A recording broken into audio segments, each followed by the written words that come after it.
नमस्कार, मैं हूं विद्यासागर। स्वागत है आप सभी का उत्तर प्रदेश विशेष में। सबसे पहले बुलेटिन में बात करेंगे बागपत की, जहां से खबर आ रही है बागपत का लाल पिंकू कुमार जम्मू कश्मीर के शोपियां में आतंकवादियों से लोहा लेते हुए शहीद हो गया है। पिंकू कुमार बागपत का रहने वाला है, जिसने 2001 में आर्मी ज्वाइन की थी और पिछले काफी समय से पिंकू की तैनाती जम्मू कश्मीर के शोपियां में चल रही थी। सैनिकों की आतंकियों के साथ मुठभेड़ हुई। इस दौरान पिंकू कुमार शहीद हो गए। परिजनों को शहीद की शहादत की जानकारी दी गई है। उसके बाद से परिजनों और गांव में शोक की लहर है। कल सुबह तक शहीद पिंकू कुमार का पार्थिव शरीर गांव में पहुंचने की संभावना जताई जा रही है। वहीं पिंकू कुमार की शहादत के बाद आरएलडी उपाध्यक्ष जयंत चौधरी भी गांव पहुंचे और परिजनों को शोक संवेदनाएं व्यक्त की है।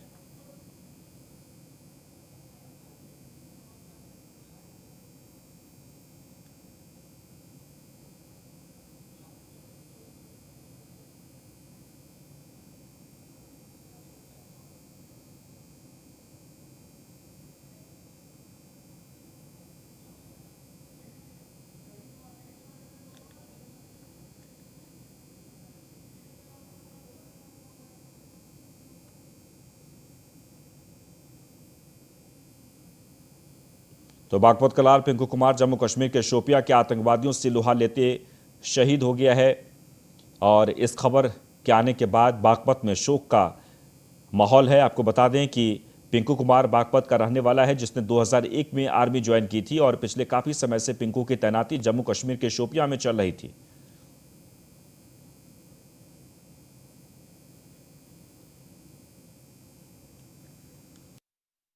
वो वहाँ कश्मीर में था जी। अरे रात फोन आया था, को 11 बजे करीब आ गया था। 11 बजे के बाद 11 बजे करीब फ़ोन आ गया था हमारे इधर अधिकारी का। और फिर 2 लड़के आए थे, एक गंगा खेड़ी का, एक इनका खम्पर का। वे छुट्टी आ रहे थे, उन द्वारा फ़ोन किया उन्होंने। तो वे आए थे फिर गाड़ी लेकर 12 बजे करीब वे आ गए थे। और बस फिर तो इंतज़ार कर रही है और वहाँ के अधिकारी का भी, उसके अफसर का भी फ़ोन आ लिया। क्या बताया उन्होंने फ़ोन पर? अफसर ने न बताया, भाई ठीक है, देश के लिए शहीद हो गया, इस बात की चिंता ना मन।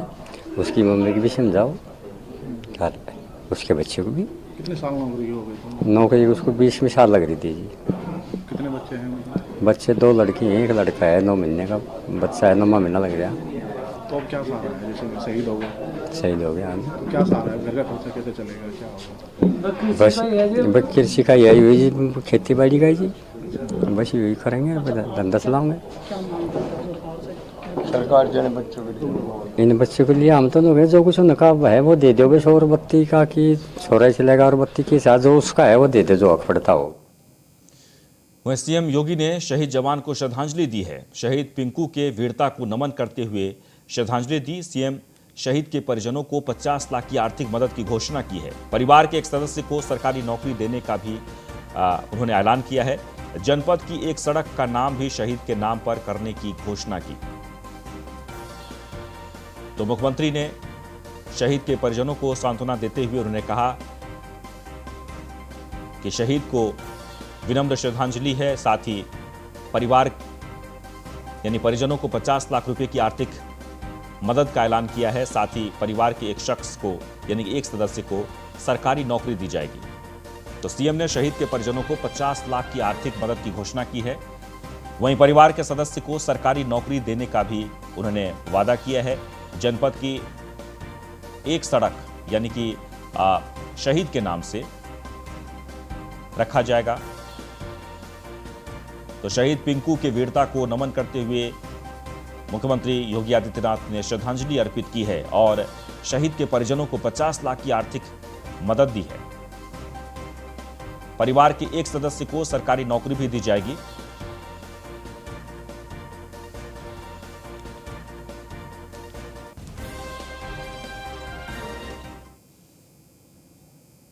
और इस बीच अमरोहा से बड़ी खबर आ रही है, जहां पर भ्रष्टाचार से मुक्त कैसे होगी उत्तर प्रदेश पुलिस। कोशिश तो बहुत हो रही है लेकिन नजर नहीं आ रही है। आपको बता दें कि भ्रष्टाचार को लगातार बढ़ावा दिया जा रहा है। थाना इंचार्ज से लेकर पुलिसकर्मी सभी इस भ्रष्टाचार के कार्य में लिप्त हैं। अमरोहा देहात के हमवीर सिंह जो पुलिस चौकी के इंचार्ज हैं, उनका एक ऑडियो वायरल हुआ है और बीजेपी जिला मंत्री राजीव चौहान से वो सीधे सीधे पैसों की डीलिंग कर रहे हैं। वायरल ऑडियो में वो पैसे की मांग कर रहे हैं, यानी केस को रफा दफा करने के लिए या फिर केस को खत्म करने के लिए। भ्रष्टाचारियों पर कार्रवाई आखिर कब होगा?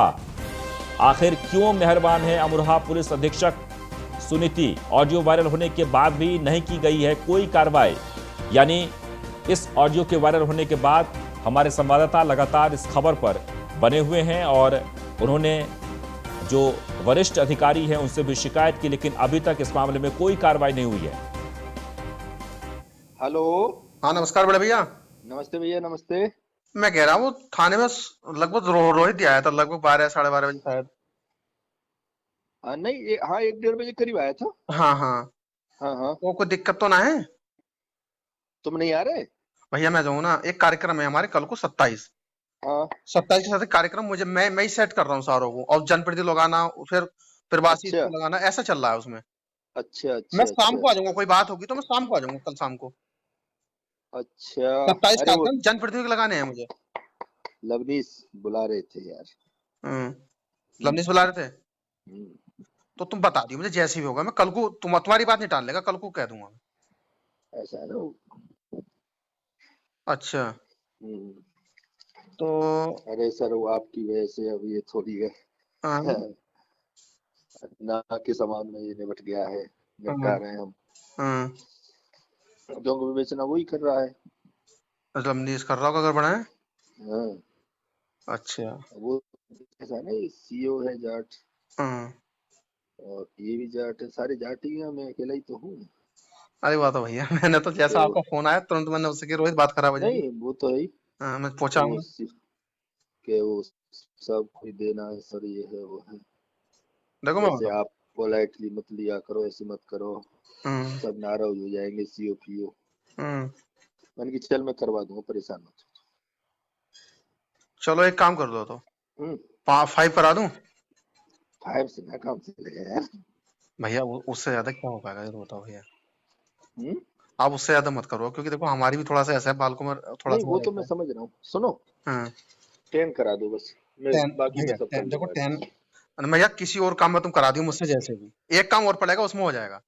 अरे वो तो पढ़ते रहेंगे काम, उसमें हैं?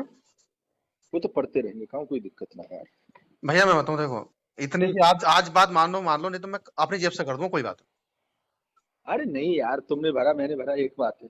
देखो मैं अपनी जेब से कर सकता हूँ, इससे ज्यादा मैं उनसे ज्यादा कह नहीं सकता मैं। चलो मैं देखता हूँ। तो बताओ, डन बताओ, मैं रोहित को भेज करके भेजूं, और हसनपुरा में लेके आ जा थोड़े से। मैं देखता हूँ। ठीक है, ओके। ठीक है। चलिए आगे बढ़ते हैं। मेरठ में पुलिस और बदमाशों में मुठभेड़ हुई है। मुठभेड़ में एक बदमाश को गोली लगी है। पुलिस ने 2 बदमाश को गिरफ्तार किया है, एक फरार हो गया है। लूट की वारदात को अंजाम देकर भाग रहे थे बदमाश। लूट के दौरान 3 लोगों को बदमाशों ने गोली मारी थी। फरार बदमाश की तलाश पुलिस कर रही है। मेरठ के परतापुर थाना क्षेत्र का यह पूरा मामला है।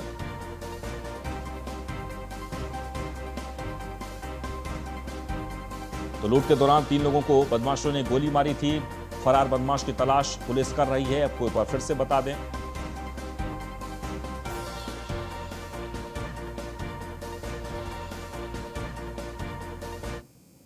आपको पूरा घटनाक्रम मैं बता देता हूँ। ये आज दिन में 12:15 बजे की घटना है। 3 बदमाश जो पल्सर सवार थे, काले रंग की पल्सर पे, उन्होंने गावड़ी गांव में 2 महिलाओं से कुंडल उन्होंने छीने, और उसके बाद में जब इनको वहाँ से भागे तो रास्ते में एक गून गांव में एक पिता और पुत्र अपने खेत में पानी लगा रहे थे, और जो पानी की जो डिलीवरी का पाइप होता है उस पर इनकी बाइक चढ़ गई, जिस पर इनका विवाद हुआ। इन्होंने उनके भी गोली मारी। तो ये 2 घटनाएं एक साथ क्विक कंटिन्यूशन में हुई हैं। पब्लिक ने इनको दौड़ाया है, और उसके बाद में जब इनको पकड़ने का प्रयास किया तो ये छूट के भागे। उन्होंने पब्लिक के ऊपर फायर किया है। इसी दौरान पुलिस भी वहाँ पर पहुँच गई और पुलिस के द्वारा कॉम्बिंग करी गई है। कॉम्बिंग करने के बाद में पुलिस ने जब बदमाशों को देखा और इनका हुलिया के बारे में जानकारी हुई थी, तो पुलिस ने इनको रोकने का प्रयास किया। उन्होंने पुलिस पर जान से मारने की नीयत से फायर करी है। पुलिस ने आत्मरक्षा जो फायर किया तो उसमें एक बदमाश को गोली लगी है, वो घायल हुआ है, और दूसरा बदमाश जो कि जनता के द्वारा पहले ही पकड़ के जिसको पीटा गया था, उसको रोका गया था, तो वही जो संघर्ष में उसकी चोटें थी। तो इन दोनों को पुलिस ने गिरफ्तार किया है और बेहतर इलाज के लिए अस्पताल और सीधे चलते हैं अपने संवाददाता के पास। आपको बता दें कि तस्वीरों में आप देख सकते हैं मुठभेड़ हुई है जिसमें पुलिस ने 2 बदमाश को गिरफ्तार किया है, एक फरार है। के शर्मा, हम आपसे जानना चाहेंगे कि मुठभेड़ हुई है, मुठभेड़ में 2 की गिरफ्तारी भी हुई है, एक फरार है, पूछताछ चल रही होगी जो गिरफ्तार किए गए जो आरोपी है, क्या कुछ उसमें खुलासा हुआ है? तो बता दें कि 10:30 बजे के करीब सुबह गांव से जब कुछ लोग अपने देवता को पूछ के आ रहे थे तो उन्हीं के साथ इन 3 बदमाशों ने पिस्टल के बल पर लूटपाट की थी, कान के कुंडल छीन लिए थे और कैश छीन लिया था और यही पुलिस ने चुनौती बंद कर लिया था और इन तीनों को करीब 1:30 बजे करीब घेर लिया परतापुर के पास और वहीं पर क्रॉस फायरिंग में एक के तो पैर में गोली लगी है, एक को गिरफ्तार कर लिया जबकि एक भागने में कामयाब रहा है। पुलिस का दावा है कि रात तक उसको भी गिरफ्तार कर लिया जाएगा। बता दें कि ये लोग आसपास के क्षेत्र में कई घटनाओं को अंजाम दे चुके थे, मेरठ के लोकल लोग हैं, सारे क्षेत्र इनको मालूम थे। पुलिस इसे अपनी सफलता मानकर भी चल रही है, लेकिन होली से पहले ये जो घटना है वो बताती है कि किस तरीके से अपराधियों के हौसले बुलंद है। जी पहचान हो पाई है, कौन है ये लोग? जी हाँ, ये लोग जो है मेरठ के एक जो जिसके पैर में गोली लगी है वो मेरठ के खैर नगर का है। तीनों लोग ये मेरठ के ही हैं, पुराने अपराधी हैं, छोटी मोटी घटनाएं करते हैं, इनकी हिस्ट्री शीट खुली हुई है और इनके बारे में और इनके नेटवर्क के बारे में और पता करने की कोशिश की जा रही है। चलिए, बहुत बहुत शुक्रिया। तो आपको बता दें कि पुलिस को एक बड़ी सफलता हाथ लगी है। पुलिस ने 2 बदमाशों को पकड़ा है, यानी गिरफ्तार किया है और एक फरार होने में कामयाब। झांसी के प्रेम नगर थाना क्षेत्र में एक सिपाही ने अवैध तमंचे से 2 घरों पर अंधाधुंध फायरिंग कर दी है, जैसे इलाके में हड़कंप मच गया है। फायरिंग में एक गाड़ी को नुकसान भी पहुंचा है। फायरिंग की खबर मिलते ही मौके पर पुलिस पहुंची, जिसके बाद आरोपी सिपाही को गिरफ्तार कर लिया गया है। सिपाही ने किस वजह से फायरिंग की, इसकी जांच चल रही है। झांसी की तस्वीर है, तस्वीरों में आप देख सकते हैं एक सिपाही ने अवैध असलहा से अंधाधुंध फायरिंग की है और फायरिंग के बाद इलाके में अफरा तफरी का माहौल बन गया। हालांकि पुलिस इस मामले की तफ्तीश में जुट गई है और उसे रोकने की कोशिश की जा रही है, लेकिन यह शख्स जो लगातार फायरिंग कर रहा है, तस्वीरों में आप देख सकते हैं।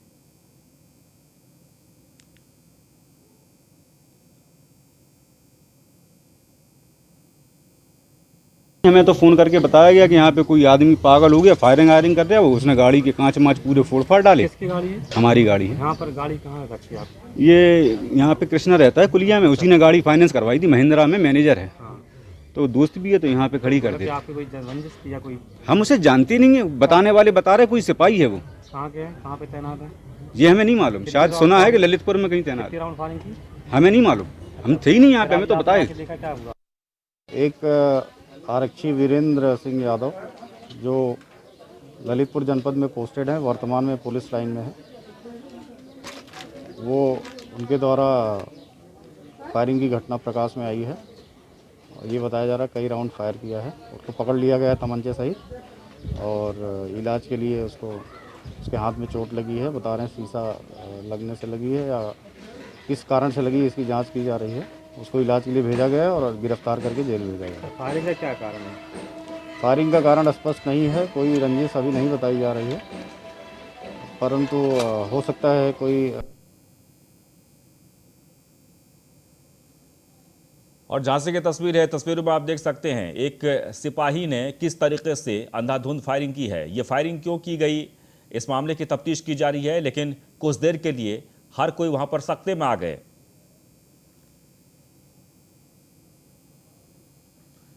आगे बढ़ते हैं। नोएडा में चोर गिरोह का खुलासा हुआ है। थाना फेज 3 पुलिस में 4 बदमाश को गिरफ्तार किया गया है।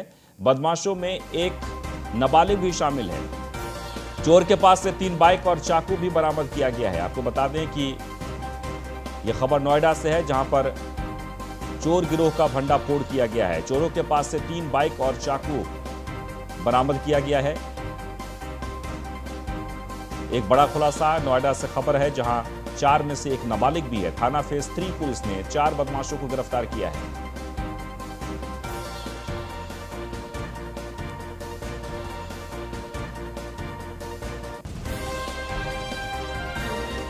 तो नोएडा से खबर है, नोएडा में चोर गिरोह का खुलासा हुआ है। 4 बदमाशों को गिरफ्तार किया गया है, जिसमें एक नाबालिग है। थाना फेज 3 का ये मामला है, जहां पर पुलिस काफी दिनों से इस गिरोह की तफ्तीश में जुटी हुई थी और आखिरकार आज इस गिरोह का खुलासा किया गया और 4 बदमाशों को धर दबोचा गया, जिसमें एक नाबालिग है। फिलहाल इन चोरों के पास से कई सामान भी बरामद किए गए हैं और निशांत शर्मा जुड़ गए इस वक्त हमारे साथ। निशांत, हम आपसे जानना चाहेंगे कि क्या कुछ इसमें जानकारी मिली है?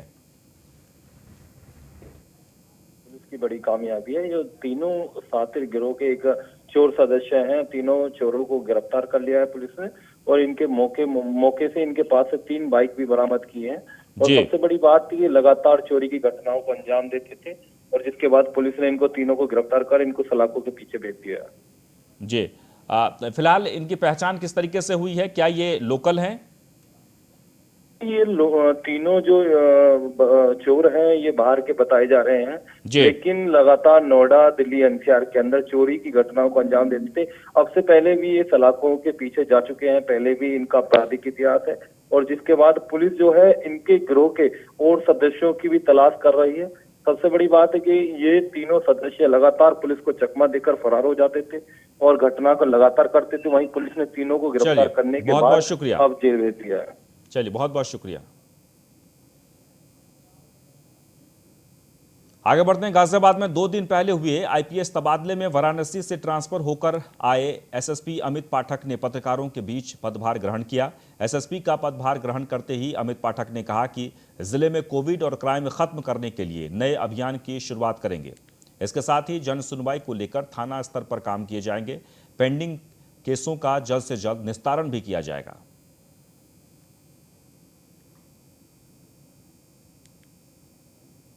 हत्या हो जाती है या कोई गुमशुदा होता है, उसको नहीं ढूंढा जा सकता, उनके परिवार पे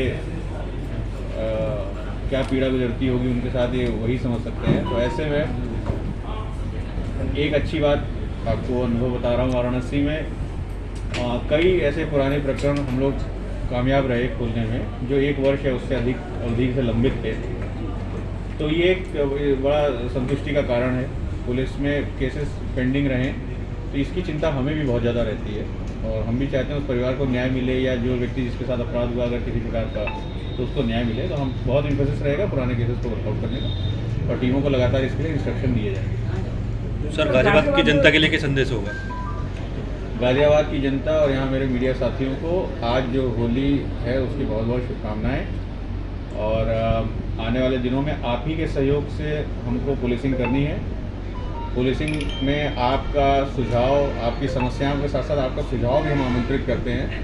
हमने देखा है कि जो नागरिक हैं जो जिस एरिया के, कभी वहाँ जाएं तो बहुत अच्छे आपको सॉल्यूशंस बताते हैं। तो इसलिए जन संवाद किया जाएगा फुट पेट्रोलिंग के माध्यम से, अदरवाइज मीटिंग्स के माध्यम से और आप लोगों के माध्यम से भी, जो आप लोग भी जनता की जो समस्याएँ हैं, जो ज्वलंत इश्यूज़ हैं जो आप गाजियाबाद को प्रभावित कर रहे हैं, वो आप हमारी नॉलेज।